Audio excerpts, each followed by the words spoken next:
Hi everyone, Arturo Spraycasso here. Today's painting was sponsored by lunaservices.com. Alright, this is the painting we're going to be creating next. It's an intermediate level painting. And here we go. Let's create the sky. So to create the sky, I wanna create this painting like a night sky, but yet there's light. Maybe, light from the moon or something reflecting off the snow. So I'm just going to put a little bit of blue and then I'm going to surround it with black. And this is what you should get. Now with the spraycasso tool, I'm creating the trees in the background. And these aren't too hard to create. I am just using the spraycasso tool and removing some of the paint. It's kind of scratching the paint. Just like so. Different sizes, creates a depth to it. Now with a little bit of orange, I'm just going to spray it off in the side somewhere. And a little bit of yellow. Now I'm going to create some rocks, maybe like a rocky terrain or something in the background. But this is going to be used for the tree leaves. Okay. So I'm going to grab the sea sponge. You don't need a whole lot, just a little piece will do. I'm just going to go ahead and create the leaf like this. And this is going to be the same colors we're going to be using for a rocky terrain in the background. So once you have the leaves, grab another magazine sheet and see, I just create a shape, what I would think a rock would look like. Just like so, and I'm going to tap it into these two colors. And I'm just going to place it right about here. And maybe some on the other side. Great. See, and it's pretty well balanced because we're using the same colors on our tree leaves. Now here's where it's going to get a little tricky. Using the colors that I just sprayed, the yellow and orange, I'm placing it down, but at the same time I am removing the paint in the background. So I'm kind of smearing it together. And I'm doing this to symbolize, and it'll represent, as you can see, really rocky terrain in the background. Now I sprayed some orange and some brown on top of that.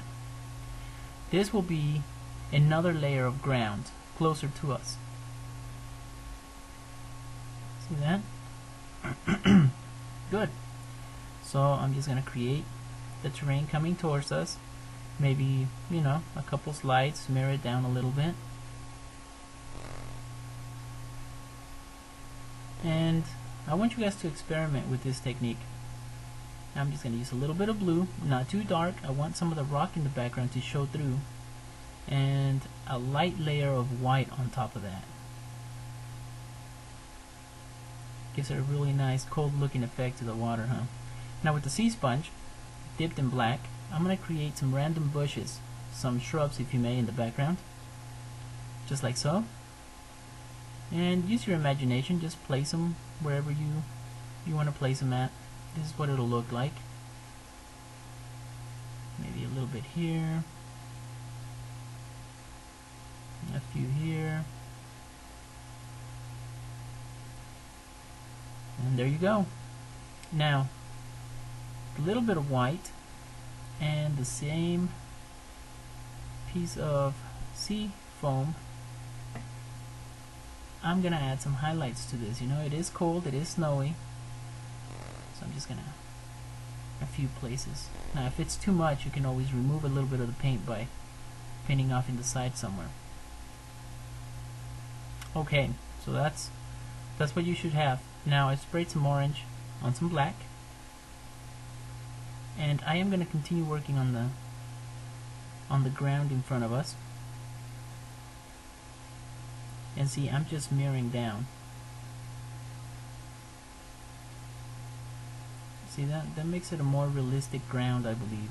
Kind of like a little mudslide. You can tell water has been passed through here.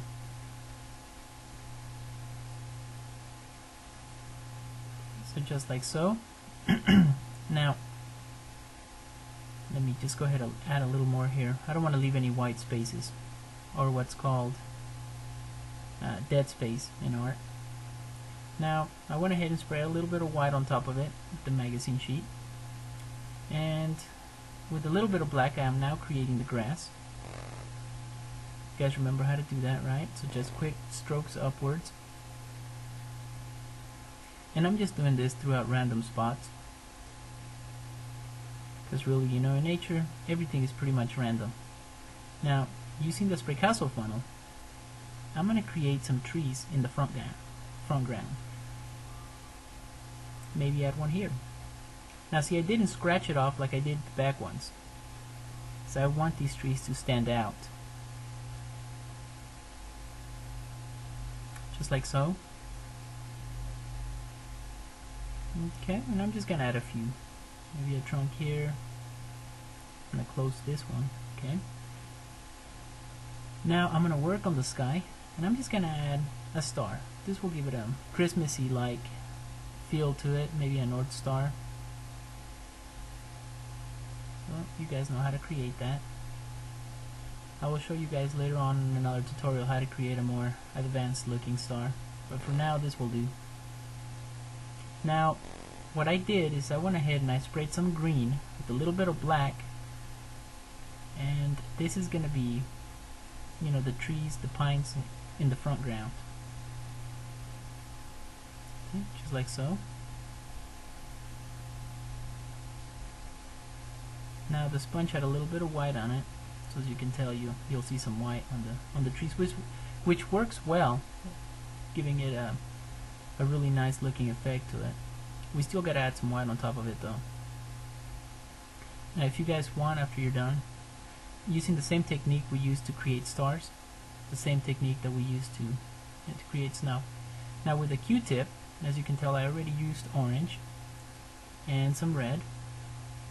I'm just going to create some Christmas ornaments on this tree. And the way you do that is by simply placing the Q-tip on the paint and then placing it, just like so, on your painting.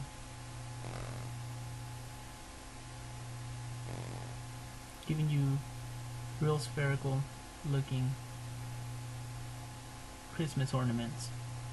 And there you go, folks. Really simple. It was a smaller painting, but still doable. This is the size of a greetings card, just opened, you know, completely without the fold in the middle. And there you go, folks. You can send this to somebody or do it for yourself. I hope you guys have enjoyed it. Happy holidays.